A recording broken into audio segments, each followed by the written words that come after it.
சிறகடிக்க ஆசை சீரியலில் இனி என்ன நடக்க போகுது அப்படின்னு தான் பார்க்க போகிறோம். இங்கே மீனாவோட வீட்டுக்கு முத்து மீனா வந்திருக்காங்க. அப்போ மீனாவோட அம்மா சொல்கிறாங்க, நம்ம வந்து இந்த மாதம் சீதாவுக்கு என்னென்ன செய்கட்டு செய்யணுமோ அதை செய்யணும் மாப்பிள்ள, எல்லா பொருளையும் வாங்கி வச்சுருக்கேன். அப்படிங்கும்போது அத்தை ஏன்த்த நீங்கள் இப்போ செலவு பண்ணீங்க, ஏன்ட்ட சொல்லியிருக்கலாம்ல, நானே வாங்கியிருப்போம்ல. அப்படிங்கும்போது மாப்பிள்ள கல்யாண செலவை எல்லாமே நீங்களே பார்த்துக்கிட்டீங்க, ஏன் சீதாவுக்கு நகை கூட நீங்கள் பார்த்துக்கிட்டீங்க. அப்படிங்கும்போது அத்தை அது வந்து ரவி பஞ்சாதியும் தான் அத்தை பண்ணாங்க. அப்படிங்கும்போது இல்லை மாப்பிள்ள, நீங்களும் நகை போட்டிருக்கீங்க, செலவெல்லாம் பண்ணியிருக்கீங்க, உங்களை மேலும் மேலும் சங்கடப்படுத்த வரும்ல. அதுபோக சின்ன மாப்பிள்ளை உங்களை வந்து ரொம்ப கஷ்டப்படுத்திட்டாரு, எனக்கு நல்லாவே தெரியும். சின்ன மாப்பிள்ளை சார்பில் நான் உங்கள்கிட்ட மன்னிப்பு கேட்டுக்கிறேன் மாப்பிள்ளை. அப்படிங்கும்போது அத்தை நீங்கள் எதுக்கு தான் மன்னிப்பு கேட்கணும், நீங்கள் என்ன பண்ணீங்க, அந்த அருண் வந்து என்னை பிடிக்காதனால ஏதோ பண்ணுறாப்புல, ஆனால் சீதாவை நல்லா பார்த்துக்கிறாருல அத்தை, அதனால் அவங்க நல்லா சந்தோஷமாக இருக்கட்டும் அத்தை, நான் எப்போவுமே அதான் நினைக்கிறேன். அப்படிங்கும்போது மீனா சொல்கிறாங்க, ஏம்மா அந்த அருணும் மாறிட்டாருன்னு தான் நினைக்கிறேன், சீதா என்னமோ சொல்லி பேசியிருப்பான்னு நினைக்கிறேன்.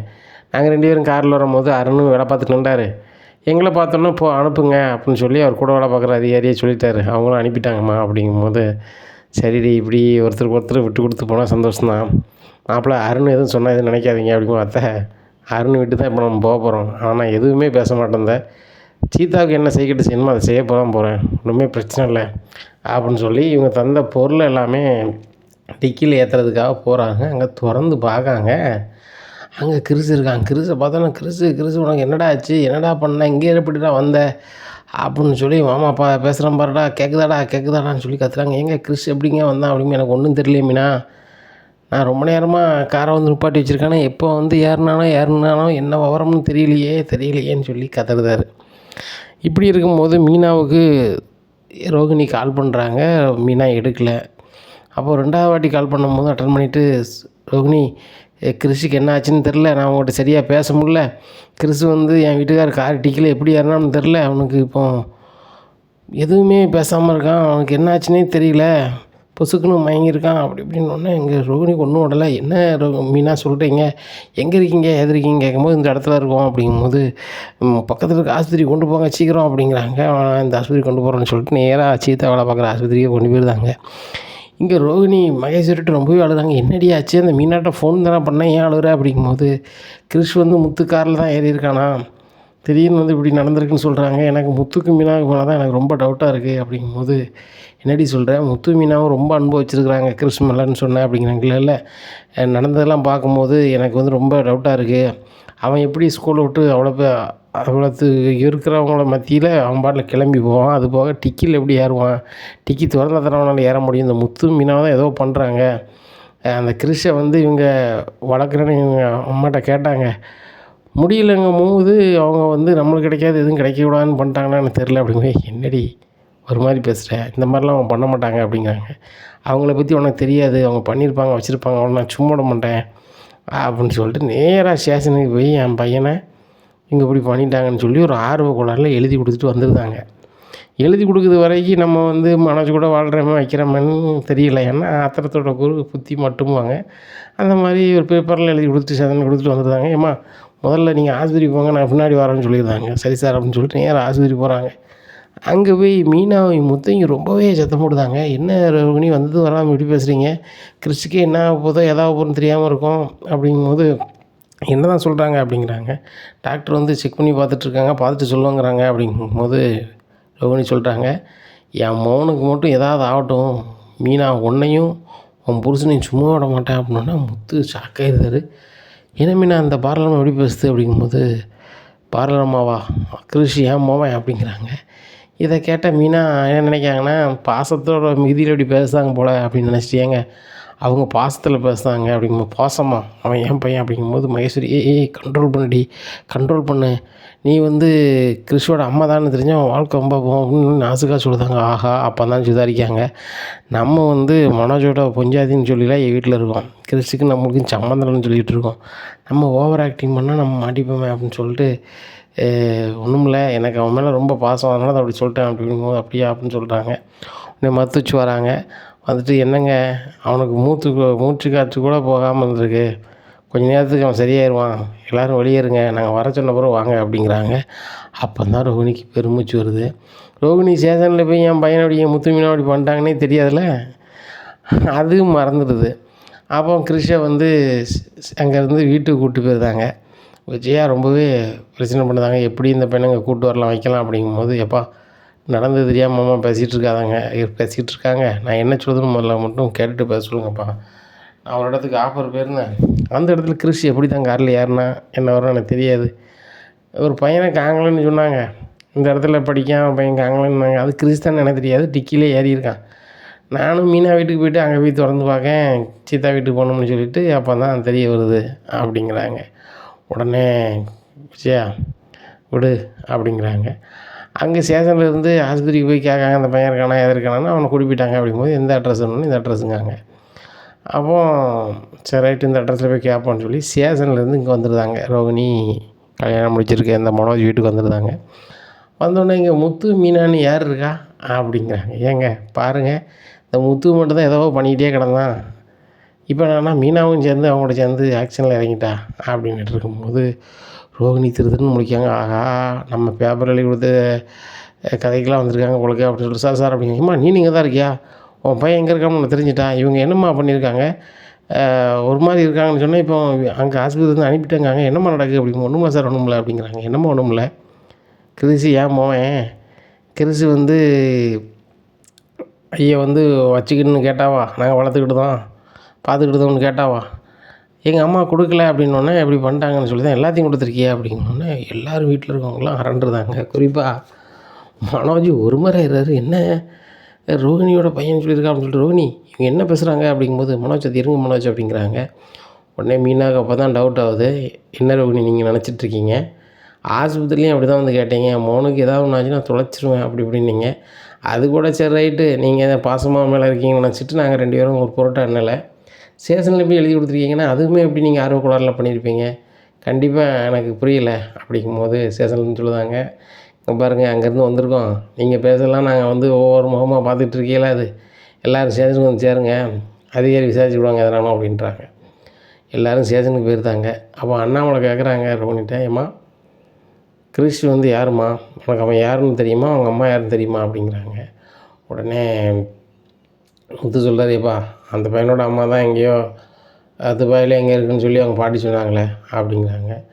அம்மா அங்கிள் முத்து சொல்கிறதான் சரி, நான் அவங்க அம்மா கிடையாது அப்படிங்கும். அப்போ எதுக்குமா இங்கே வந்து முத்து மீனா மேலே எப்படி கொடுத்தேன் அப்படிங்கும்போது, அந்த நேரத்தில் எனக்கு என்ன செய்யனே ஓடலை, மீனா ஃபோன் பண்ணோன்னே எனக்கு மீனா மேலேயும் ஒரு முத்து மேலேயும் கோவம் வச்சா தான் கொடுத்தேன் அப்படிங்கும்போது ஸ்டேஷனில் சொல்லுதாங்க, இந்த மாதிரி சரி கிடையாதுமா, உங்களுக்கு ஏதாவது ஒரு ஒரின்னா இங்கே வந்து தேவையில்லாமல் வந்து எழுதி கொடுத்துட்ருப்பீங்களா, எங்கள் நேரத்தை வீணாக்குவீங்களா, நாங்கள் நினச்சோம்னா உங்களை உழுதிக்க வச்சுருவோம் அப்படிங்கிறாங்க ரோஹிணியை. உனக்கு மனோஜ் சொல்கிறார், சார் நான் ஒரு பெரிய பிஸ்னஸ் மேன், என் பொஞ்சாதி தான், என் அளவுக்கு அவள் வந்து ஒரு பக்குவமாக இருக்க மாட்டாப்புல, ஏதோ பண்ணிட்டாப்புல அப்படின்னு சொல்லிட்டு, சார் பிடிங்க சார் அப்படின்னு சொல்லி அவர் கொடுக்க காசை கொடுத்து சரி பண்ணியிருந்தார். சரி கிளம்புங்க அப்படிங்கிறாங்க. எல்லோரும் வீட்டுக்கு போயிடுறாங்க. அங்கே போனோடனே விஜயா கேட்குறாங்க, எனக்கு எவ்வளோ பெரிய அசிங்கமாக இருக்குது தெரியுமா, ஸ்டேஷனில் போய் என் மோனை வந்து முத்து மீனாவை பண்ணிட்டாங்கன்ட்ருக்க, என் பையன் மனோஜுக்கு பிள்ளை இல்லை, நீ வந்து ஊராம்பிள்ளையே ஓம்பிள்ளைன்னுட்டு இருக்க, நல்லது கிடையாதுங்க, ஒரு நிமிஷம் கூட அந்த கிறிஸ்து பையன் இங்கே இருக்கக்கூடாது, வெளியே கிளம்புனா கிளம்பு அப்படின்ட்டு இருக்கும்போது கரெக்டாக ரோஹிணியோட அம்மா வாசலில் வந்து நிற்காங்க. ரோஹிணி அம்மா அந்த இதில் பார்த்துருக்காங்கன்னா டிவியில் பார்த்துருக்காங்க, கிறிஸ்து வந்தால் டிக்கியில் இருந்தால் அப்படி ஆகிட்டுன்னு சொல்லி டிவி பேப்பர்லாம் வந்திருக்கு. இதை பார்த்துட்டு அவங்க என் பேரனுக்கு என்ன ஆச்சுன்னு வந்து நிற்காங்க. அப்போ கிறிஸை பார்த்தோன்னா பாட்டி அப்படின்னு சொல்லி ஓடி போய் நிற்கான். டேய் பேரா உனக்கு ஒன்றும் ஆவலையா கிறிஸு அப்படி இப்படின்னு சொல்லி முத்துதாங்க. அப்போ கிறிஸுக்கும் பாட்டி பார்த்தோன்னா ரொம்பவே அழுக.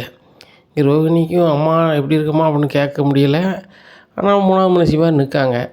உடனே ரோஹிணி பக்கத்தில் வராங்க. யார், ரோஹிணியோட அம்மா. பலாருன்னு ரோஹிணியை வாங்குதாங்க. யாருக்கும் ஒன்றும் புரியலை. என்னடா இது, கிறிஸ்து பையனை தான் மோகம்னு சொல்லிக்கிட்டு இப்படிலாம் பண்ணால் இப்போ ஒன்றா அந்த கிளவி வந்து ரோஹிணி மேலே கை வைக்குது அப்படின்னோன்னா விஜயாவுக்கு சரியான உட்காந்துருது. என்னங்க நினச்சிட்ருக்கீங்க, எப்படி என் மருமக மேலே நீங்கள் என்ன செய்ய கை வைப்பீங்க, அந்த அவளைன்னா மருமகளாகவே ஏற்றுக்கிடாமல் இருக்கட்டும், எங்கள் வீட்டில் உள்ள ஆளை நீங்கள் எப்படி வைப்பீங்க அப்படிங்கும்போது, ஏம்மா நான் உங்கள்கிட்ட எதுவும் பேச விரும்பலை, ஏன்டி என் பேரன் இப்படி செஞ்ச, எல்லாம் ஒன்றால் தான் நடி அப்படிங்கிறாங்க. உடனே முத்துக்கும் மீனாவுக்கும் இந்த வீட்டில் உள்ளவங்க எல்லாருக்குமே புதுமையாக இருக்குது. என்னடா இது, ரோகிணி என்னன்னா என் பையனை வந்து முத்து மீனா அப்படி பண்ணிட்டாங்கன்னு சொல்லி பேப்பர் எழுதி கொண்டு ஸ்டேஷனில் கொடுக்கா, ஸ்டேஷன்லேருந்து இங்கே வந்து விசாரிக்காங்க. அது போக அங்கே வந்து நான் ஆத்தத்தை சொல்லிட்டோம்னு சொல்லி இந்த பிள்ளை அந்த பேப்பரை எழுதி திருப்பி வாங்குது. இப்போ இந்தம்மா வந்து என் பேரனை எப்படி பண்ணிட்டாங்குது, என்ன தான் நடக்குது அப்படின்னு சொல்லிட்டு இது பண்ணுறாங்க. அப்போ அண்ணாமலை கேட்குறாங்க, ஏம்மா இந்த வீட்டுக்கு நீங்கள் நிறைய முறை வந்திருக்கீங்க, முத்து மீனா உங்களுக்கு நல்லாவே தெரியும், இந்த பேரனை உங்கள் பேரனை நாங்கள் வத்துக்கிறோம், உங்களுக்கு நீங்கள் சங்கடப்படுதீங்க, உங்களையும் பார்த்துக்கிட்டோம் அப்படின்னு அவங்க சொன்னாங்க. நீங்கள் கொடுக்க மாட்டேன்ன மாதிரி சொன்னீங்க. அப்புறம் வந்து சரி இவங்ககிட்ட தான் நல்லது தான்ன மாதிரி நீங்கள் சொல்லாமல் புரியாமல் போயிட்டீங்க. இப்படி இருக்கும்போது ரோகிணி வந்து பேசுகிறீங்களாம்மா, என்னம்மா நடக்குது அப்படிங்கும்போது, ரோகிணி இனிமையாவது உள்ளதை சொல்ல போறியா அப்படிங்கும்போது அப்படி முழிக்கிறாங்க. கல்யாணி அப்படிங்கிறாங்க. என்ன கல்யாணின்னு கூப்பிடுறீங்க அப்படின்னு சொல்லி மனோ சொல்லுதார். உங்கள் பொண்டாட்டி பேர் உண்மையான பேர் கல்யாணி தான், ரோகிணி கிடையாது. இவள் ஒன்றும் மலேசியாவிலேருந்து வந்தவ கிடையாது, நறுக்கில் குமரிப்பாளையம் அங்கேருந்து வந்தவ தான். குமரிப்பாளையத்துலேருந்து வந்தாங்களா அப்படின்னு சொல்லி மீனா கேட்குறாங்க. ஆமாம்மா, குமரிப்பாளையத்துலேருந்து வந்தவ தான், அந்த ஊருக்காரி தான் இவா அப்படிங்கிறாங்க. ஒன்றும் புரியலம்மா, நீங்கள் புரியுது மாதிரி சொல்லுங்கள் அப்படிங்கிறாங்க மீனா. முத்து, முதல்ல நீங்கள் என்னை மன்னிச்சிருங்க. நான் வந்து உங்கள்கிட்ட சொன்னேன், நான் வந்து உங்கள்கிட்ட ஒரு பொய்யை சொல்லிட்டேன், அதனால் உங்கள் வீட்டு முன்னாடியே உங்கள் முகத்தையே பார்க்க முடியல அப்படின்னு நான் கடைசியாக பார்க்கும்போது சொன்னேன். இதுதான் உண்மை, இதான் நெசம், இதான் நியாயம். இந்த ரோகிணின்னு சொல்லிட்டு இந்த வீட்டில் இருக்கிறவா ரோகிணி கிடையாது, கல்யாணி, அது என் முக தான் அப்படிங்கும்போது முத்துக்கு சரியான கோவம். அந்த அம்மா சொன்னதெல்லாம் உண்மையா அப்படிங்கிறாங்க. இங்கே ரோகிணிக்கு அதுக்கு மேலே இன்னுமே மறைச்சா லாய்க்கப்படாது, நம்மளை பற்றி எல்லா வண்டாளமும் வழி வந்துடும் அப்படின்னு சொல்லிட்டு, ஆமாம் முத்து உண்மை தான், கிருஷி அம்மாவும் தான், இது எங்கள் அம்மா தான், எனக்கு உங்கள் அண்ணனை பிடிச்சிருந்துச்சி, அதனால் கல்யாணம் முடித்தேன். இப்போ அதில் என்ன தப்பு இருக்குது? எதுனாலும் மனோஜ் தான் கேட்கணும், நீங்கள் என்ன தேவையில்லாமல் பேசிகிட்டு இருக்கீங்க, இந்த வீட்டில் வேறு யாரும் என்கிட்ட கேட்கக்கூடாது, மனோஜ் மட்டும் தான் என்கிட்ட கேட்கணும் அப்படிங்கிறாங்க. இங்கே மனோஜ் எதுவும் கேட்க முடியாமல் ஷாக் ஆகி போய் நிற்காரு. உடனே ரோகிணி வெட்ட விட்டு வெளியே போ அப்படிங்கிறாங்க விஜயா. அதை கேட்டவுடனே ரோகிணிக்கு சரியான கோவம் வருது. என்ன வீட்டு விட்டு வெளில போங்கீங்க, வீட்டு விட்டு நான் எதுக்கு போகணும், நான் போக முடியாது, இது மனோஜ் பொஞ்சாதிண்ணா, இங்கே தான் இருப்பேன் அப்படிங்கும்போது, மனோஜ் பொஞ்சாதியா, வாழ்க்கையை மறைச்சி உனக்கு இவ்வளோ பெரிய பையன் இருக்கான், அவனை விட்டுப்புட்டு நீ வந்து இங்கே இருப்ப, என் மோன்ட்ட எல்லாத்தையும் மறைச்சிட்டு கல்யாணம் பண்ணி இருப்பேன், நான் ஏற்றுக்கிட்டு இருக்கணுமோ அப்படிங்கிறாங்க. இங்கே பாருங்கள் விஜயா, நானாக இனிமேல் இங்கே தான் இருப்பேன், நீங்கள் சொன்னாலும் கேட்க மாட்டேன். என்ன விஜயான்னு உங்கள் பேர் விஜயா தானே, மாமியார்னு மறுவாதி கொடுத்தேன், கேட்கல, இன்னும் விஜயான்னு தான் கூப்பிடுவேன், என் புருஷன் என்ன சொல்லுதோ அதான் கேட்பேன் அப்படிங்கும்போது, மனோஜ் என்னடா சொல்கிறேன் அப்படிங்கும்போது, ரோகிணி நீ வீட்டை விட்டு கிளம்பு அப்படிங்கும்போது, நான் என்ன டூருக்காக வந்திருக்கேன், டூர் வந்த நாள் முடிஞ்சு போச்சு, ஊருக்கு கிளம்புன்னு போகிறதுக்கு நான் கிளம்ப முடியாது, என்ன என் பையன் கிறிஸ்து எங்கள் அம்மா பார்த்துப்பாங்க, நான் மாதம் மாதம் செலவு கொடுத்துருவேன், ஆனால் நான் இங்கே தான் இருப்பேன், ஏம்மா நீ கிறிஸ்தை கூப்பிட்டு போ அப்படிங்கிறாங்க. என் பேரனை எனக்கு பார்க்க தெரியும்டி, இன்னுமே அம்மா கிம்முன்னு கேட்டுட்டு பேசிட்டு நேராக கிராமத்து பக்கத்தில் வந்துடாத அவ்வளவுதான் அப்படின்னு சொல்லிட்டு கிறிஸ்தை கூப்பிட்டு போயிருந்தாங்க. இங்கே முத்துக்கும் மீனாவுக்கும் எதுவுமே பேச முடியல, பயங்கர ஷாக்கு. ஏன்னா அந்த அம்மாவை ரொம்ப நாளாகவே தெரியும், அந்த அம்மா சொல்லவே இல்லை, இப்போ டவார்னு என் மோவாங்குது, இந்த ரோகிணினா எங்கள் அம்மாங்கிறாங்க, பையங்கிறாங்க, எனக்கு ஒன்றும் புரியலைன்னு அங்கே இருக்காங்க. மனோஜை பார்த்து அண்ணாமலை சொல்கிறாங்க, மனோஜ் இதில் எந்த முடிவுனாலும் நீ தான் எடுக்கணும், இந்த குடும்பத்தில் இருக்கவங்களோ நானோ அவங்க அம்மையும் எடுக்க முடியாது விஜயா, இதுக்கு நீ எதுவும் பேசாத அப்படிங்கும்போது, ஏங்க இந்த ரோகிணி இந்த வீட்டில் இருக்கக்கூடாது, அதுக்கு என்ன செய்யணும் அப்படிங்கிறாங்க. விஜயா, ரோகிணி சொன்னால் தான் நான் சொல்கிறேன், அவங்க வாழ்க்கை அவங்க பார்த்துப்பாங்க, நீ வந்து எந்த விஷயத்துலையும் நீ தலையிடாத அப்படிங்கும்போது, ஏங்க இதை நான் விட்டுக்கிட்டு இருக்க முடியாது, எனக்கு யார்கிட்ட போய் என்ன செய்யணும் எனக்கு தெரியும் அப்படின்னு சொல்லிட்டு நேராக சூரியயோட வீட்டுக்கு போகிறாங்க. சம்மந்தி சம்மந்தி அப்படிங்கிறாங்க. இது விஜயா குரல் மாதிரிலாம் இருக்குது அப்படின்னு சொல்லிட்டு, வாங்க சம்மந்தி உட்காருங்க அப்படிங்கிறாங்க சுதா. உடனே இல்லை சம்மந்தி, நான் உங்கள்கிட்ட பர்சனலாக பேசணும், நான் மட்டும்தான் இருக்கேன் சொல்லுங்கள் அப்படிங்கிறாங்க. இந்த ரோகிணியை பெரிய பணக்காரின்னு நினச்சேன் அப்படிங்கிறாங்க. ஆமாம் கேள்விப்பட்டேன், பணக்காரின்னு சொன்னாங்க, அப்புறம் பணக்காரி இல்லை அப்படின்னு சொல்லி ஏமாற்றிட்டு வந்திருக்காளோ அப்படி. அது மட்டும் இல்லைங்க அப்படிங்கிற பேர் என்ன அப்படிங்கிறாங்க. கிறிஸ்துன்னு ஒரு பையன் வீட்டுக்கு வராமல அப்படி. ஆமாம் அம்மையாக இருந்திருக்கா அப்படிங்கிறாங்க. என்ன சொல்கிறீங்க சம்மந்தி? ஆமாம் சம்மந்தி, ஏற்கனவே கல்யாணம் ஆகி புருஷன் போய் சேர்ந்தானா, சேர்ந்த பிறகு அந்த கிறிஸை விட்டுட்டு இவா வேறு கல்யாணத்தை முடிச்சிருக்கா. ஒரு வயசான பாட்டி எங்கள் வீட்டுக்கு வரும் போகும்ல, அதுதான் ரோஹனோட அம்மையான். இப்போ அவளை வீட்டு விட்டு போனால் போக மாட்டாங்க, இது என் புருஷன் வீடுங்க தான் இருப்போம்க்கா, என்ன பண்ணலாம் சம்மந்தி, அவளை வீட்டு விட்டு வெளியே அனுப்பணும் அப்படிங்கிறாங்க. ஒன்றும் பிரச்சனை இல்லை, நம்ம அதை எப்படி பண்ணுமோ பண்ணிக்கலாம், ஒரு வசதியான ஒரு பொண்ணு ஒன்று இருக்குது, மனோஜுக்கு பேசாமல் அதை பேசி கல்யாணத்தை முடிச்சு வச்சுருமா அப்படிங்கும்போது, அது எப்படி சம்மந்தி முடியும், அவள் வீட்டு விட்டு போனால் தானே முடியும் அப்படிங்கிறாங்க. சரி போக வச்சிடலாம் அப்படிங்கிறாங்க. எப்படி போக வைப்பீங்க அப்படிங்கிறாங்க. போக வச்சிடலாம், அதுக்கு ஒரு வழி இருக்குது அப்படிங்கிறாங்க. எதையாவது பண்ணுங்க சம்மந்தி அப்படின்னோடனே அவங்களுக்கு தெரிஞ்ச அதிகாரிட்ட பேசுகிறாங்க. பேசிட்டோட ரோகிணியை கூப்பிட்டுடுவாங்க.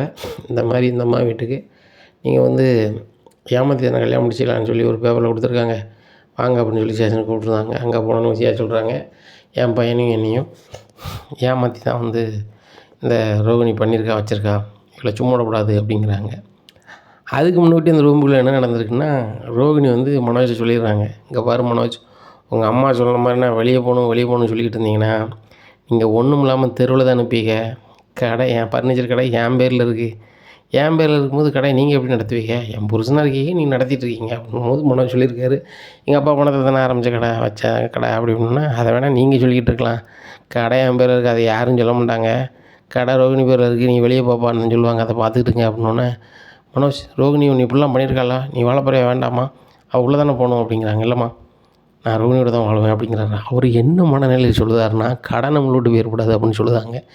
இங்கே விஜயாவுக்கு பயங்கரமான ஷாக்கு. என்னடா இது, மனோஜ் நான் கிழிச்ச கோட்டை தாண்டமாண்டா, இப்போ என்னன்னாக்க ரோகிணிக்காவை பேசுகிறான் அப்படின்னு சொல்லி ஒன்றும் ஓடலை. டே மனோஜ் என்னடா அம்மா சொல்லுக்கு மீறி பேசுறியடா அப்படிங்கும்போது, இல்லைம்மா இந்த விஷயத்தில் நான் அவங்க பேச்சை கேட்க மாட்டேன். ரோகிணி பஞ்சாதி அவசியம் இல்லை தானே இருப்பேன் சார், எனக்கு எல்லாமே தெரியும் சார், தெரிஞ்சுச்சா தான் சார் நான் வந்து ரோகிணியை கல்யாணம் முடித்தான் அப்படிங்கிறாங்க. ஏம்மா நீங்கள் என்னன்னா என் பையன்ட்ட எதுவுமே சொல்லலை, இப்படி முதல் வாழ்க்கையெல்லாம் மறைச்சி தான் வந்து கல்யாணம் முடிச்சா அப்படி இப்படின்னு சொல்லுதீங்க. ஆனால் அவங்க பையன் ரொம்ப தெளிவாக சொல்லுதாப்புல, இன்னும் ஒன்றும் செய்ய முடியாதும்மா, சம்மந்தப்பட்டால் அவர் தானம்மா, நீங்கள் போகமா அப்படின்றாங்க. மனோஜ் ரோகிணியை கூப்பிட்டு வீட்டுக்கு போகிறாங்க. வாசலில் விஜய் எனக்குறாங்க, ஏய் மனோஜ் வீட்டை விட்டு வெளில போடா அப்படிங்கிறாங்க. இதை கேட்டோன்னா, மனோஜ் என்னம்மா சொல்கிறீங்க, உங்களுக்கு அப்புறம் அந்த வீடு எனக்கு தானம்மா சொன்னீங்க, இப்போ என்னையே வீட்டு விட்டு வெளில போக சொல்கிறீங்களாம்மா அப்படிங்கிறாரு.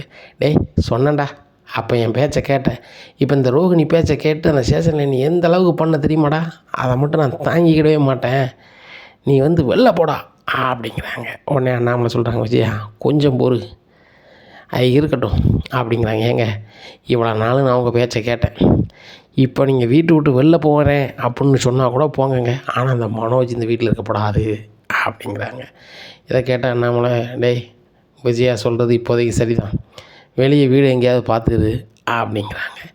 அப்போ நான் எங்கேப்பா போவேன் எதுப்பா போவேன்னு விஜயா சொல்கிறாங்க, இந்த வீட்டுக்குள்ளே வரக்கூடாதுன்னா வரக்கூடாது, நீ கிளம்புனா கிளம்பு அப்படிங்கிறாங்க. நேராக 2 பேரும் வித்யா வீட்டுக்கு போகிறாங்க. வித்யாவும் இந்த வீட்டில் இருக்கவே கூடாது, நாங்கள் கல்யாணம் முடிச்சு இந்த வீட்டில் தான் இருக்க போகிறோம், நாங்களும் சொந்த வீடு வாங்கினாங்க, நாளைக்கு தான் ஒன்றும் நடக்கலை, நீங்கள் கிளம்பிடு ரோகிணி நல்லா இருப்பா அப்படின்னு ரோகிணி அனுப்பிடுறாங்க. அப்போ மனோஜ் சொல்கிறாரு, நம்மளுக்கு ஒரு வழி இல்லை, நம்ம ஃபர்னிச்சர் கடைக்கு முன்னாடி நம்ம குடோன் இருக்குது, அது ஒரு ரூம் தான் அங்கே இருப்போமா அப்படிங்கும்போது, மனோஜ் அந்த ஃபர்னிச்சர் கடையை நம்ம நடத்துகிறோம், அதுலேயே நம்ம இருந்தோம்னா நம்மளுக்கு இமேஜ் இருக்காது, நம்மகிட்ட வேலை பார்க்குறவங்க யாருமே நம்மளுக்கு மறுவாதி கொடுக்க மாட்டாங்க, அதனால் இதுக்கு ஒரு வழி இருக்குது, நேராக பார்வதி ஆண்டி வீட்டுக்கு போயிடலான்னு சொல்லி பார்வதி ஆண்டி வீட்டுக்கு போயிருந்தாங்க. அங்கே போய் தங்கிடுறாங்க. தங்கினோடனே பார்வதி ஆண்டி விஜயாவுக்கு ஃபோன் பண்ணி சொல்லுதாங்க, இந்த மாதிரி உன் பையனும் மருமகளுங்க தான் வந்திருக்காவோ, இருக்குது வேறு இடம் இல்லை விஜயா, நீ எதுவும் கோவப்படாத, சரி அந்த ரோகிணியும் நல்லா வேலை பார்க்க வைக்கா, ஒரு பார்லர் வச்சு கொடு, அவன் நல்ல நிலைமைக்கு வந்துடுவா, வாழ்க்கையே அவன் மறைச்சிருக்கான்னு நீ வருத்தப்படாத அப்படிங்கும்போது, எப்படி பார்வதி நான் மறக்க முடியும், உன் வீட்டில் அவன் ஒரு நிமிஷம் இருக்கக்கூடாது அப்படிங்கும்போது, இங்கே பாரு நீ என் ஃப்ரெண்டு, உன் மக்க மாதிரி என் மக்க மாதிரி நினச்சிக்கிட்டு இருக்கேன், அவங்கள நானாக போய் சொல்லிட முடியாது, அது லாய்க்கப்படாது அப்படிங்கிறாங்க. உடனே விஜயா தான் தெரியுமா தனக்கு ஒரு கதை சாதிக்குன்னா எந்த லெவலுக்கு அனுபவாங்களே, அவங்க நேராக பார்வதி மருமகளுக்கு முன்னாடி சொல்லியிருந்தாங்க, உங்கள் அம்மா வந்து உங்களுக்கு சம்மந்தமில்லாத ஆட்களை கொண்டு வச்சுருக்காங்க, நாளைக்கு அம்மாவும் மனோஜுக்கும் மருமகளுக்கும் தான் வீட்டு கொடுப்பாங்க, உங்களுக்கு வீடு இல்லாமல் போயிடணும்னா அவங்க நேராக அதிரடியாக வராங்க வீட்டுக்கு. அத்தை என்னத்தை நினச்சிட்ருக்கீங்க அப்படின்னு சொல்லி பார்வதியோட மருமகளும் அவங்களும் கேட்காங்க, அவங்க இந்த வீட்டில் இருக்கக்கூடாது அப்படிங்கும்போது, அவங்க இங்கே இருக்குது இப்படி உங்களுக்கு தெரியும் அப்படிங்கும்போது, வேறு என்ன இந்த மனோஜோட அம்மா தான் சொன்னாங்க, இந்த வீட்டில் அவங்க இருக்கக்கூடாது, இருக்காத வழி பண்ணுங்கள், நாளைக்கு இந்த வீடு அவங்களுக்குன்னு சொல்லுவாங்கங்கிறாங்க. இங்கே பாருங்க நீங்கள் கிளம்புங்க, ஏற்கனவே நீங்கள் வாழ அந்த வீட்டை ஏமாற்றிட்டு வந்திருக்கீங்க, இந்த வீட்டை நீங்கள் ஏமாற்றிட்டு இருக்குது கொஞ்சம் நேரம் ஆகாது, அதனால் கிளம்புங்க அப்படிங்கிறாங்க. மனோஜுக்கு ரோகிணிக்கு எங்கே போனே தெரில, வேறு வழி இல்லாமல் ஃபர்னிச்சர் கடைக்கே போயிருந்தாங்க. காலைல வேலைக்கு வந்தவங்களாம், என்ன சார் இங்கே இருக்கீங்க அப்படிங்கும்போது, இல்லை எங்கள் வீட்டில் கொஞ்சம் ஒரியாக இருக்குது, அதனால் இங்கே இருக்கோம், குடோனை ரெடி பண்ணுங்கன்னா குடோனை ரெடி பண்ணிருந்தாங்க, ஒரு சின்ன ரூமாக ரெடி பண்ணியிருந்தாங்க. ரோகிணிகிட்ட மனோஜ் பேசவே இல்லை, இந்த கடை நம்ம மாற்ற வரைக்கும் ரோகிணிகிட்ட நம்ம அசால்ட்டாக இருக்கக்கூடாது, ரோகிணி சார்பாகவே இருக்கிற மாதிரி ரோகிணிகிட்ட பேச்சு கொடுக்காங்க. முடிஞ்ச சம்பவத்தை பற்றி கேட்கவே இல்லை. ரோகிணி நினைக்காங்க, சரி ரைட்டு ஒன்றும் பிரச்சனை கிடையாது, இனிமேல் பட்டு மனோஜ் நம்ம சொல்லலாம் கேட்க ஆரம்பிச்சிடுவார், நம்மகிட்ட பெருசாக எதுவுமே கேட்கலன்னு நினைக்காங்க. மனோஜ் வந்து ரோகிணிகிட்ட எப்படியாவது இதை இந்த எழுதி வாங்கிடணும் அப்படின்னு நினைக்காரு. இந்த கடையை எப்படியா இருக்குது, கடையில் உட்காந்துட்ருக்காங்க. அப்போ ரோகிணி ஒரு டீலர்ஷிப்பை உன் பேர்லேயே மாற்றலான்ட்டு இருக்கேன் அப்படிங்கிறாங்க. அப்படியே மனோஜ் அப்படின்னு சொல்லிட்டு சொல்லும்போது ஆமாங்கிறாங்க. அதில் என்ன அந்த கடையை இவருக்கு பேரில் எழுதுகிற மாதிரி எல்லாம் ரெடி பண்ணி வச்சுருக்காரு. அங்கே ரோகிணிகிட்ட கையெழுத்து வாங்கியிருந்தார். இவங்க எல்லாம் பண்ண உடனே மனோஜ் பேரில் வந்துருது கடை. வந்தோடனே ரோகிணி கடையை விட்டு வெளில போ அப்படிங்கிறாங்க. என்ன மனோஜ் வார்த்தை ஒரு மாதிரி பேசுது, கடை என் பேரில் இருக்குது, நீங்கள் இப்போ போன்னு சொன்னால் நான் எங்கே போவேன், நீங்கள் வேணால் வெளில போங்க அப்படிங்கிறாங்க. கடை என் பேரில் இருக்குது அப்படிங்கும்போது, என்ன மனோஜ் டீலர்ஷிப் இருந்தீங்களா என் பேரில் மாற்றிருக்கீங்க, இப்போ உங்கள் பேரில் இருக்குங்க அப்படிங்கும்போது, இதை பாரு டீலர்ஷிப் எதுவும் மாற்றலை, கம்பெனி டீலர்ஷிப் எதுவும் மாற்றலை, கடையை தான் என் பேரில் மாற்றிருக்கு, கடை என் பேரில் வந்துட்டு நீ கிளம்புனா கிளம்பு அப்படிங்கிறாங்க. மனோஜ் இந்த மாதிரிலாம் நீங்கள் பண்ணி நினச்சி கூட பார்க்கல அப்படிங்கிற. ரோகிணி நீ எந்த மாதிரிலாமோ பண்ணியிருக்க, உனக்கு இதெல்லாம் நான் பண்ணது சாதாரணம், உன் கூட நான் வளைய மாட்டேன் என்ன, இந்த நிமிஷமே நான் வீட்டுக்கு போனால் அம்மா என்னை ஏற்றுப்பாங்க அப்படின்னு சொல்லிட்டு ரோகிணியை ஒரு வழி பண்ணி வெளியே அனுப்பிடுறாங்க. ரோகிணி ரொம்ப சங்கடப்பட்டு வெளில போயிருந்தாங்க. இங்கே அம்மா வீட்டுக்கு போகிறாங்க, அம்மாவும் வீட்டுக்குள்ளே வராத, நீ வந்தனா வாய்க்கப்படாது போயிரு அப்படிங்கிறாங்க. ரோகிணிக்கு என்ன செய்யணும் தெரியாமல் வெளியே நின்று அழுதுகிட்டு இருக்காங்க. அவன் பக்கத்தில் ஆள் ஃபோன் பண்ணி அவங்க சித்தி வர சொல்லி சித்தி வீட்டுக்கு அனுப்பி விட்ருந்தாங்க. இப்படியா இருக்குது மனோஜ் இங்கே நடந்ததெல்லாம் வந்து என் அம்மாட்ட சொல்லி என்னை மன்னிச்சிருங்க, ரோகிணிட்டு கடையை வாங்கினுங்க தான் இப்படி பண்ணேன், பம்மாத்து பண்ணேன், கடையை வாங்கிவிட்டேன், பாருங்கம்மா கடை என் பேரில் இருக்கணும். டேய் மனோஜ் சூப்பர்ரா அதே மாதிரி நீ வந்து உனக்கு அவளுக்கு சம்மந்தம் ஒரு பேப்பரில் எழுதி வாங்க வேண்டியதானே அப்படிங்கிறாங்க. அதை மறந்துட்டேம்மா, இன்னொரு வாய்ப்பு வரும் நான் பண்ணிடுறேம்மா அப்படிங்கிறாங்க.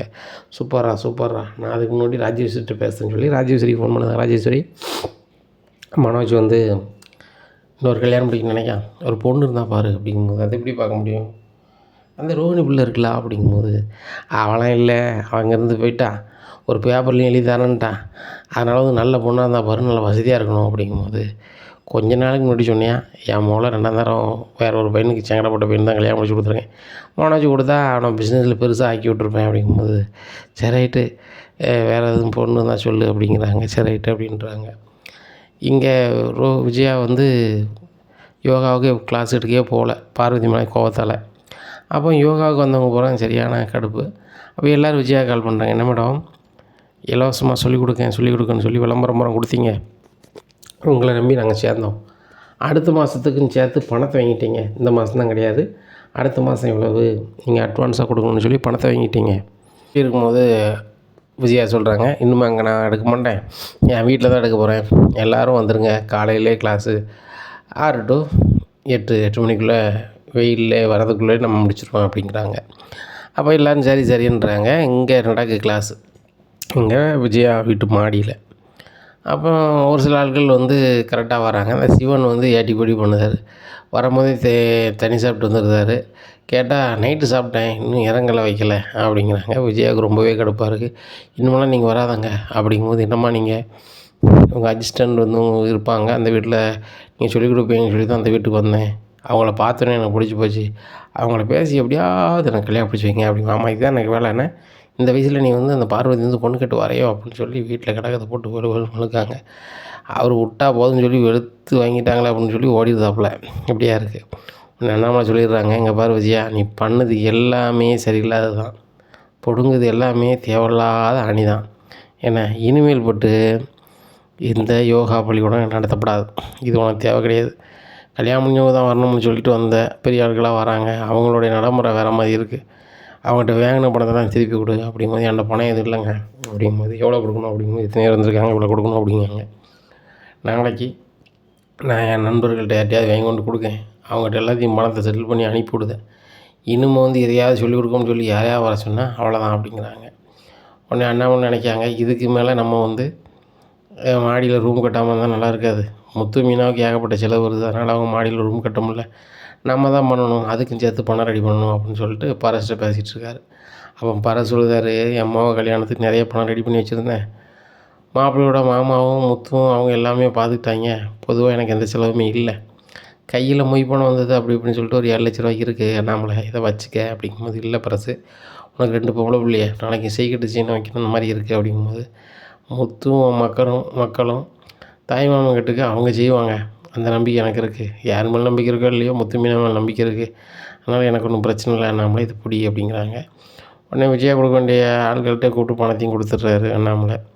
மீதி பணத்தை வச்சுக்கிட்டு முத்துட்ட கொடுத்தா அவன் வேண்டான்னு சொல்லுவான், மீனா அப்படிதான் சொல்லும் அப்படின்னு சொல்லிட்டு நேராக அவரே ஒரு கான்ட்ராக்ட்காரரை பார்க்காங்க. பார்த்து 10க்கு 15 மாடியில் ஒரு ரூம் எடுக்கணும், எவ்வளோ வருங்க எது வருங்காங்க, இவ்வளோ வருங்காங்க, நான் பிடிங்க சுத்தமாக தந்துட்டேன், நீங்கள் வந்து என்ன செய்யுங்க எனக்கு ரூமை கட்டி கொடுத்துருங்க அப்படிங்கிறாங்க. சரியா அப்படிங்கிறாங்க.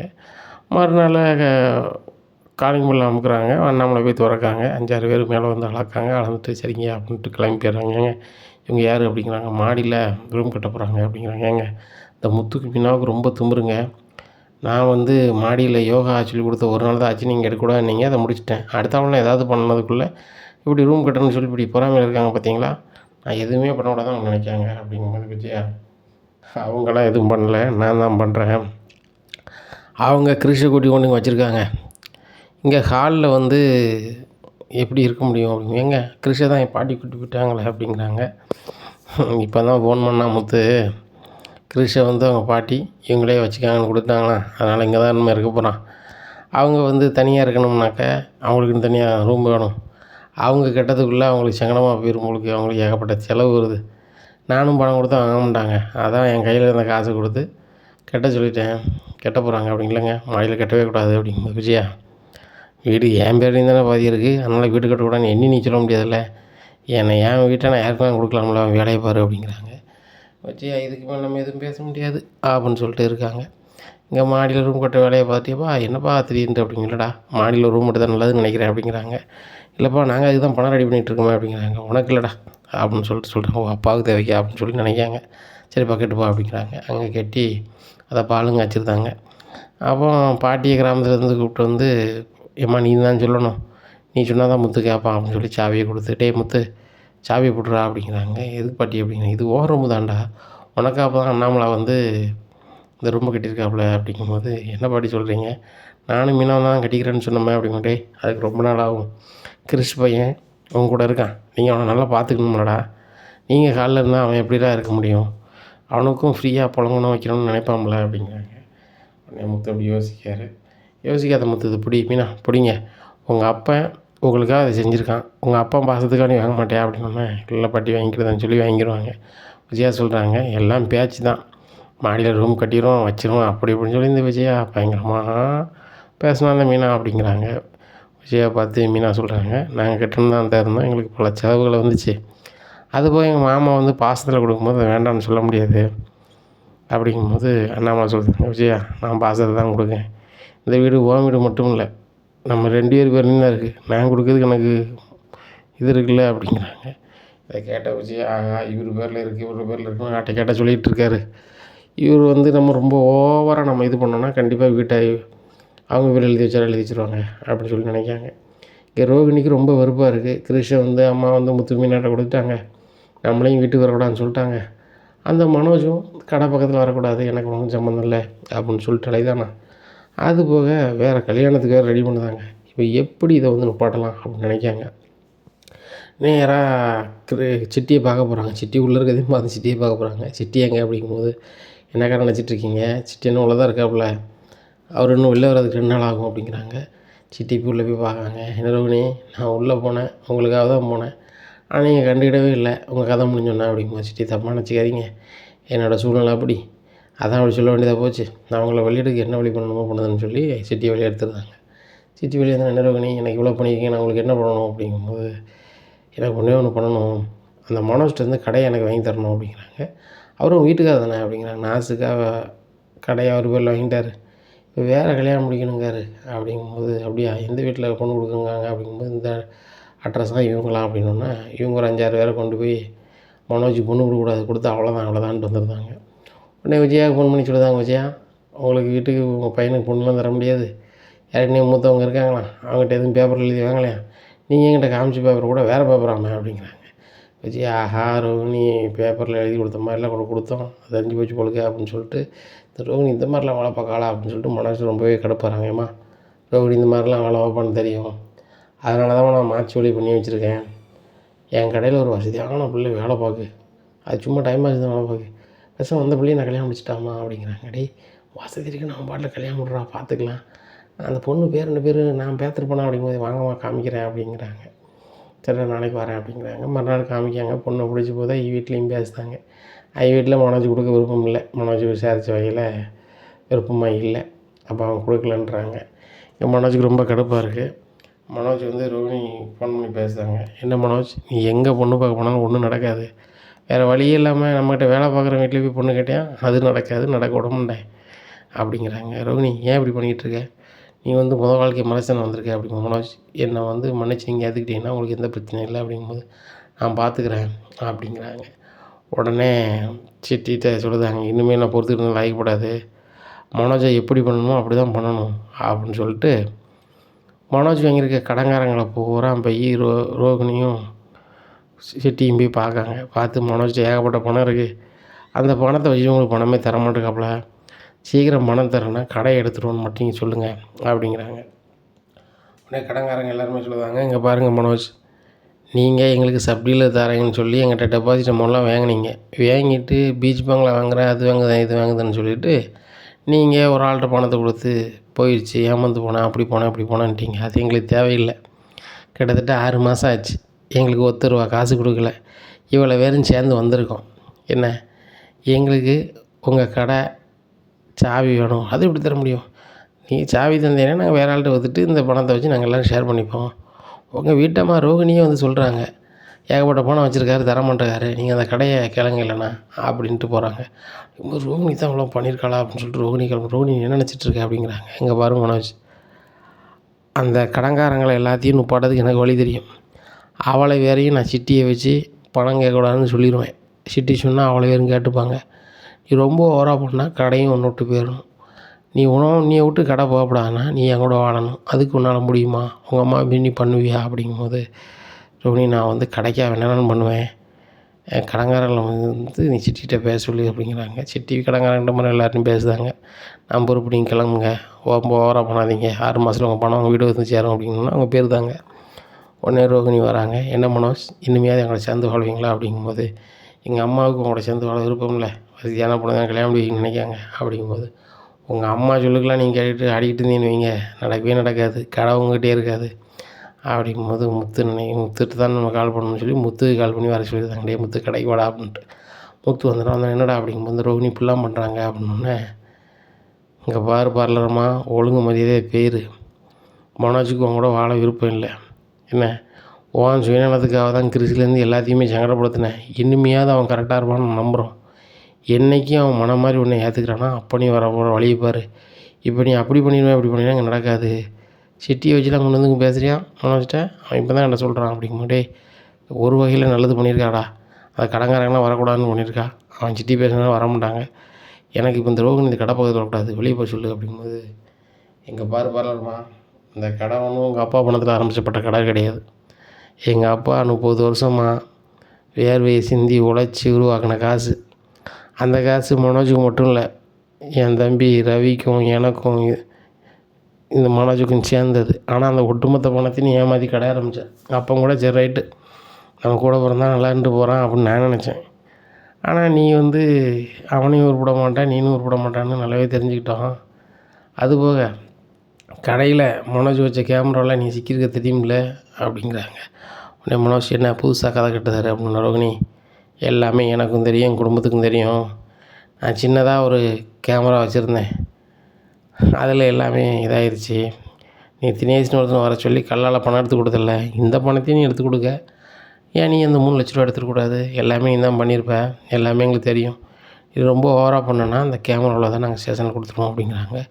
ரோகிணி, ஆஹா, நம்ம தினேஷுக்கு கொடுத்த பணத்தை மனோஜ் வச்ச கேமராலாம் நம்மளுக்கே தெரியாமல் அது வீடியோவாக இருக்க அப்படின்னு சொல்லிட்டு நைஸாக வெளில போயிடுறாங்க. அங்கே போய் சிட்டிகிட்ட சொல்கிறாங்க, சிட்டி இந்த மாதிரிலாம் பண்ணிட்டான் அப்படிங்கும்போது, கொஞ்சம் பொறுங்க ரோகிணி, எல்லாத்துக்கும் சேர்த்து போய்ப்போம். நீங்கள் தான் சொல்கிறீங்களா, பாம்பே சந்தோஷ் சார்கிட்ட மனோஜை பற்றி எல்லாத்தையும் சொன்னால் டீலர்ஷிப்பை கேன்சல் பண்ணிடுறாரு. டீலர்ஷிப்பை கேன்சல் பண்ணிட்டா இங்கே கடையில் சுத்தமாக வியாபாரம் கிடையாது, எல்லாத்தையுமே இது பண்ணி விட்டுடலாம், டீலர்ஷிப்பை ஃபஸ்ட்டு கேன்சல் பண்ணுவோம் அப்படின்னு சொல்லி பாம்பேயில் போய் சந்தோஷ் சார்கிட்ட பார்த்து பேசி டீலர்ஷிப்பை கேன்சல் பண்ணியிருந்தாங்க. மனோஜ் பயங்கர நெரிசல் இருக்கார். மாதம் நம்மளுக்கு பணம் வரும், கடங்காரன் கொடுத்து கொஞ்சம் நெருக்கடி பண்ணி ஒரு நிப்பாட்டிக்கலாம் அப்படின்னு நினச்சாரு. அது நடக்கலை. இப்போ இருக்கிற ஒரே இது, இந்த இன்ஸ்டால்மெண்ட்டில் கொஞ்சம் கொஞ்சமாக பணம் கட்டுதாங்க, அதை வச்சு உருட்டிக்கலான்னு ஒரு ஆறுதலுக்கு வராரு.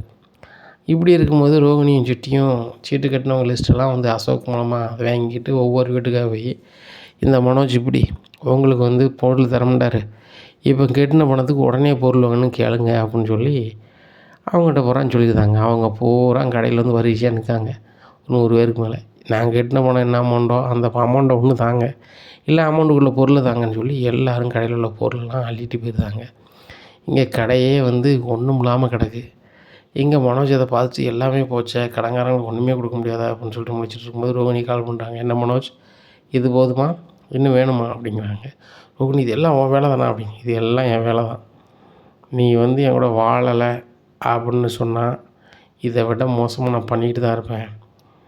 நீ என் கூட வாழுதேன் அப்படின்னு நீ ஒரு வார்த்தை சொல்லிட்டேன்னா உன் கடையில் இப்போ ஒரு ஜாமான் இல்லாமல் இருக்குது. அந்த ஜாமானையும் நான் நினச்சிவேன் எல்லாத்தையும் வாங்கி தரதுக்கு என்ன வழியோ பண்ணுவேன் அப்படிங்கும்போது, ரோகிணி, உங்ககிட்டே 5 நையா பைசா கிடையாது.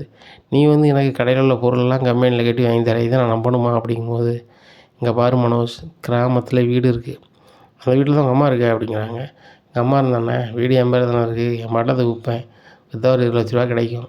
இப்போ 20 லட்ச ரூபாய்க்கு உங்கள் கடையில் உள்ள பொருள்லாம் வெளில போயிருக்கு. அதே 20 லட்ச ரூபாய்க்கு கம்பெனி கட்டினா 20 லட்ச ரூபாய் பொருள் இறக்க போகிறாங்க. எப்போவும் போல் நம்ம சந்தோஷமாக வாழலாம் அப்படிங்கும்போது, ரோகிணி, முதல்ல அந்த 20 லட்ச ரூபாய் தாயேன், அதுக்கப்புறம் நம்ம வாழணுமா வேண்டாமா நான் பரவ சொல்லுதேன் அப்படிங்கும்போது, மனோஜுங்க பாரு, இனிமேலாம் வந்து உன் சொல்லுதை நான் கேட்க மாட்டேன். நான் சொல்லுதே கேட்குதா இருந்தால் இந்த 20 லட்ச ரூபாய் நான் ரெடி பண்ணி தரேன் அப்படிங்கும்போது, நான் யோசிச்சு சொல்லுதேன் அப்படிங்கிறாங்க. இப்படி பேசிகிட்டு இருக்கும்போது விஜயா வந்து கடைக்கு வராங்க. விஜயா பார்த்தோன்னா, வாங்கம்மா அப்படிங்க. என்னடா கடை பூரா காலியாக இருக்குது, நல்ல வியாபாரமா அப்படிங்கிறாங்க. அதை ஏம்மா கேட்குறீங்க, இன்ஸ்டால்மெண்ட்டில் சீட்டு கட்டவங்க அந்த பணத்தை பூரா எடுத்துகிட்டு போயிட்டாங்க அப்படி. இப்படி இருக்கும்போது விஜயா நினைக்காங்க, மனோஜுக்கு வேறு நம்ம ஒரு வசதியான பொண்ணை பார்த்து பேசி வச்சுருக்கோம். இப்படி இருக்கும்போது கடை எப்படி இருந்துச்சுன்னா நல்லா இருக்காது அப்படின்னு சொல்லிட்டு, மனோஜ், இவ்வளோ நாளும் வீட்டு பத்திரத்தை கொடுங்கம்மா, நான் ஏதாவது கடை வாங்கிக்கிறேன், நான் தொழிலை டெவலப் பண்ணிக்கிறேன், நீ கேட்டிருக்கேன். ஆனால் இவ்வளோ நாள் நான் தரலை. ஆனால் இனிமே நான் அப்படி இருக்க முடியாது. உனக்கு கோடிக்கணக்கான சொத்து வரப்போகுது. அப்படி இருக்கும்போது உனக்கு வேறு பொண்ணு பார்க்க ஒன்றும் தப்பு கிடையாது. உங்கள் அப்பாவுக்கு தெரியாமல் நான் நாளைக்கு பத்திரத்தை எடுத்து வந்துடுறேன், நீ யார்கிட்டையாவது பணம் மட்டும் கேட்க ரெடி பண்ணி வச்சிரு அப்படிங்கிறாங்க. சரிம்மா அப்படின்னு சொல்லி மூட்டை சந்தோஷத்தை சொல்லி ரெடி பண்ணிடுறாங்க. ரெடி பண்ணோடனே அவரும் பணம் ஒரு 40 லட்ச ரூபாய்க்கு ரெடி பண்ணியிருந்தார். வீட்டு பத்திரத்தை கொண்டு கொடுக்காங்க. கொடுத்தோடனே இந்த இடத்துக்கு 40 லட்ச ரூபாலாம் தர முடியாது, 30 தரலாம் அப்படின்னு சொல்லி ஒரு 30 ஓகே பண்ணி கையில் கொடுக்காங்க. ஏன்னா வீடு 1 கோடி ரூபா மதிப்புனோன்னு 30 ரூபா கொடுக்காங்க. அந்த 30 ரூபாய் வாங்கிடுறாங்க. வாங்கி மனோஜ் வந்து 20 லட்ச ரூபாய்க்கு சரக்கு ரெடி பண்ணி போடுதார். ஒரு 10 லட்ச ரூபா இருக்குது. 10 லட்ச ரூபாய் என்ன பண்ணலாம் அப்படின்னு சொல்லி யோசிக்காரு. 10 லட்ச ரூபாய்க்கு ரோகிணியை வர சொல்லி பார்லர் வச்சு கொடுத்துருமா அப்படின்னு நினைக்க. ஐயோ, எங்கள் அம்மா வேறு இடத்துல கல்யாணம் பண்ண நினைக்காங்க, நம்ம எப்படி பார்லருக்கு கொடுக்க முடியும் அப்படின்னு சொல்லிட்டு இருக்கும்போது விஜயா சொல்கிறாங்க, டே அந்த 10 லட்ச ரூபாய் அப்படி வச்சுக்க, உங்கள் கல்யாணத்துக்கு செலவாகும் அப்படின்னு சொல்லி வைக்க சொல்லிடுறாங்க. இங்கே இப்படி இருக்குது. மனோஜ் கடைக்கு எல்லா பொருளும் வாங்கி போட்டார் அப்படின்னு தெரிஞ்சோன்னா கடன்காரங்க ரொம்ப கடுப்பாயிருந்தாங்க. என்னடா இது, இந்த மனோஜ் வந்து நல்லா பணம் இருக்க போய் தானே இப்படிலாம் செய்ய முடியுது அப்படின்னு சொல்லிட்டு, இனிமேல் நம்ம இப்படி பார்த்துட்டு இருந்தால் நல்லா இருக்காது, நம்ம ஒரு பெரிய ஒரு வக்கீலை பார்ப்போம். வக்கீலை போய் பார்த்துட்டாங்க. அவங்கள பார்த்து இந்த கடையை மூடுறதுக்கு என்ன வழியோ அது பண்ணி அவங்க பண்ணியிருந்தாங்க. பண்ணி ஏலம் போட்டு இந்த கடன்காரங்களுக்கு பணம் போகிற அளவுக்கு எல்லாமே ரெடி ஆகிடுது. நடந்துடும், முடிஞ்சிருது. மனோஜுக்கு ஒன்றுமே இல்லை. மனோஜுக்கு பார்த்த பொண்ணு வீட்டில் சொல்லிடுறாங்க, இப்போ உங்கள் பையன்கிட்ட கடை எதுவும் இல்லை, வாழ்க்கையும் இல்லாமல் போயிடுச்சு, அந்த இமேஜ் இல்லாத ஆளுக்கு வந்து என் வீட்டில் பிள்ளை எதுவும் கொடுக்க வாய்ப்பு இல்லை அப்படி இப்படின்னு சொல்லியிருந்தாங்க. எங்கள் மனோஜ் எதுவுமே வேலை எதுவும் இல்லாமல் வீட்டில் உட்காந்துருக்காரு. அப்போ முத்து வந்து 2 காருக்கு 3வது காரு வாங்கியிருந்தார். அப்போ கார் ஓட்டுறதுக்கு யாருமே இல்லை. அப்போ முத்து வந்து மனோஜுக்கு, டே மனோஜ், எல்லாமே போச்சு, நீ ஏதாவது வேலை ரெடி பண்ண முடியுமா, நாங்கள் எங்கே அலையுதா, ஒன்றும் நடக்கலை, நீ ஏன்டா சும்மா இருக்கணும், என்கிட்ட இன்னொரு கார் இருக்குது, அந்த காசு எது எனக்கு தர வேண்டாம், பேசாமல் நீனே ஓட்டுட்டா வரது உனக்கு வருமானம் தானே அப்படிங்கிறாங்க. டேய், நான் எவ்வளோ பெரிய பிஸ்னஸ் பண்ணால் இருந்தோம் தெரியுமா, இப்போ வந்து நான் வந்து ஓன்ட்ட நான் கார் ஓட்டணுமா, உன் பொண்டாட்டிக்கு அதுக்கு உனக்கு குளுமையாக இருக்குமே அப்படிங்கிறாங்க. டேய், ஓட்டன்னா ஓட்ட, இல்லை சும்மா கடை அப்படிங்கிறாங்க. உடனே இன்னொரு டிரைவரை பார்த்து அவர் கார் ஓட்ட ஆரம்பிச்சிடாரு. முத்துக்கு நல்லாவே தொழில் வருது. அப்போ அந்த வியாபாரத்தை இன்னும் விரிவுபடுத்தணுமே அப்படின்னு நினைக்கிறாரு. அப்போ சுருதிகிட்ட சொல்கிறாங்க, சுருதி, இந்த மாதிரி ஆன்லைனில் புக் பண்ண ஆஃபருக்கு போகிற மாதிரி ரெடி பண்ணலாமா அப்படிங்கிறாங்க. ரெடி பண்ணி தரேன் முத்து அப்படின்னா அவங்க ரெடி பண்ணி கொடுக்காங்க. நல்ல வியாபாரம் ஆகுது. அதே மாதிரி மீனாவுக்குமே வந்து டெக்கரேஷன் பண்ணதுக்கும் விளம்பரம் பண்ணுறாங்க. இதை பார்த்துட்டு நிறைய பேர் புக் பண்ணுறாங்க. அவங்களுக்கு கணிசமான ஒரு வருமானம் வருது. அப்போ இந்த கடையை வந்து எப்படியாவது நம்ம வாங்கணும்னு சொல்லி முத்துக்கு மீனாவுக்கும் ஒரு எண்ணம். ஏன்னா முத்துக்கு மன சங்கடமாக இருக்குது. அப்பாவுடைய ஒட்டுமொத்த பணத்தில் ஆரம்பிக்கப்பட்ட கடை, அந்த கடையை மனோஜ் விட்டுட்டு தெருவில் நிற்கான். அப்பா ரொம்ப ஃபீல் பண்ணுறாரு, எப்படியாவது வாங்கணும்னு சொல்லி 2 பேரும் நல்லா பாடுபட்டு சம்பாதிக்கிறாங்க. மீனாவுக்கு பெரிய ஒரு டெக்கரேஷன் ஆர்டர் வருது இறந்த கட்சிக்காரர் மூலமாக. அந்த ஆர்டரை செஞ்சு முடிக்காங்க. ஒரு 15 லட்ச ரூபா வருது. முத்து அண்ணன் சேர்த்து ஒரு 3 லட்ச ரூபா வருது. அப்படி இப்படின்னு சேர்த்து அந்த பணத்தை ரெடி பண்ணிடுறாங்க. ரெடி பண்ணி அந்த ஏலம் எடுத்த ஆள்கிட்ட போகிறாங்க. சார், இந்த மாதிரி இந்த கடை எங்கள் அப்பா பணத்தில் ஆரம்பிக்கப்பட்ட கடை, எங்கள் அப்பா ரொம்ப ஃபீல் பண்ணுறாரு சார், நீங்கள் மனசு வச்சா இந்த கடையை நீங்கள் கொடுக்கலாம் சார் அப்படிங்கும்போது, இல்லை தம்பி, நான் கடையை புதுசாக தொழில் பண்ண நினச்சி வாங்கியிருக்கேன் அப்படி இப்படின்னு சொல்லும்போது, முத்து பேசுனது வீட்டில் போய் நினச்சி பார்க்காரு. சரி ரைட்டு, ஒரு பெரிய ஆள் வந்து ஃபீல் பண்ணுதார், அந்த கடையை அவங்கள்ட்ட கொடுக்குறதுனால தப்பு ஒன்றும் இல்லை, அதுவும் நம்ம வாங்கினதோட கூட 1,00,000 தரங்காரில்ல அப்படின்னு சொல்லி பேசிட்டு முத்துட்ட சரின்றாரு. அப்போ அண்ணாமலையை முத்து ஒரு இடத்துக்கு போகணுன்னு கூப்பிட்டு போகிறாரு. இங்கே எங்கேடா கூப்பிட்டு வந்திருக்க அப்படிங்கும்போது, எப்பா ஒரு சின்ன வேலை இருக்கு நில்லுப்பா அப்படிங்கிறாங்க. எப்பா வந்து இதில் எழுதுப்பா அப்படிங்கிற. என்னதா அப்படிங்கிறாங்க. எப்பா உன் கடை ஒன்று விட்டு போயிட்டுன்னு சொல்லி நீ ரொம்ப ஃபீல் பண்ணிட்டு இருந்த. உன் கை பணத்தை வந்து உருவாக்கின கடை அந்த ஃபர்னிச்சர் கடை. மனோஜுக்கு பெருசாக வருத்தம் இல்லை, அவன் உழைப்பில் எதுவும் பண்ணல. ஆனால் அது உன் உழைப்பில் வந்ததுப்பா. நீ எவ்வளோ சங்கடப்படுன்னு எனக்கு தெரியும். அதனால தான்ப்பா நானும் மீனாவும் சிறுக சிறுக சேர்த்த பணத்தில் அந்த கடையை மீட்டோம்பா அப்படின்னோன்னே அண்ணாமலை அழ ஆரம்பிச்சிருந்தாரு. உடனே என்னப்பா அப்படிங்கிறாங்க. இல்லைடா, இப்போ சாப்பிட்னா நான் உனக்கு ஏதாவது பண்ணணும்னு நான் நினச்சிட்டு இருக்கேன். ஆனால் நீ மிகப்பெரிய விஷயத்த பண்ணிட்ட. நம்ம சொத்து நம்மளை விட்டு போயிட்டே அப்படின்னு சொல்லி ரொம்ப மனசங்கடமாக இருந்துச்சு. மனோஜ் இப்படி பொறுப்பு இல்லாமல் இப்படி விட்டானேன்னு நினச்சேன். ஆனால் நீ அவனுக்கு இளையமே ரொம்ப பொறுப்பாக இருந்து கடையை மறுபடியும் நம்மகிட்ட கொண்டு வந்துட்டு ரொம்ப சந்தோஷமாக இருக்குது. டேய் முத்து, இந்த கடையை நீ நடத்துடா, நடத்தி 1க்கு 4 கடையை ஆக்குடா. இந்த அண்ணாமலை பெரிய ஆளுன்னு நிரூபிக்கிறோம்டா. அந்த வாசுதேவன் நீ ரோட்டில் விட்டு ஒரு மாதிரி பேசினாப்புல, என்னமோ மோகன் ஃபர்னிச்சர் கடை வச்சுருக்கான் அப்படி இப்படின்னு பேசினேன். அந்த ஃபர்னிச்சர் கடை எல்லாம் போச்சா அப்படின்னு சொன்னான். இந்த வாசுதேவன் முன்னாடி என் மக்களும் பெரிய ஆள் தான் நான் சொல்லணும். என் பணம் வம்பா போகலன்னு நான் சொல்லணும்டா அப்படிங்கிறாங்க. கண்டிப்பாப்பா, எப்பா நான் ஒன்று சொல்லுவேன் தப்பாக நினைக்க மாட்டேங்களே அப்படிங்கிறேன். என்னப்பா அப்படிங்கிறாங்க. ரவியும் ரெஸ்டாரண்ட் வைக்கணும்னு நினச்சிட்டு இருக்கான். பேசாமல் மாடியில் ரெஸ்டாரண்ட் வைக்க சொல்லிடுமா அப்படிங்கும்போது, டேய் தங்கமாக போச்சுட்டா. என் பிள்ளைகள் 2 பிள்ளைகளும் சந்தோஷமாக இருக்குதுன்னு நினைக்கும்போது எனக்கு மேலே ஆனந்தமாக தானே இருக்கும். மேலே தாராளமாக ரெஸ்டாரண்ட் ரெடி பண்ண சொல்லுடா அப்படிங்கிறாங்க. ரவிகிட்ட போய் இதை சொல்கிறாங்க. ரவி ரொம்ப சந்தோஷப்படுறாரு.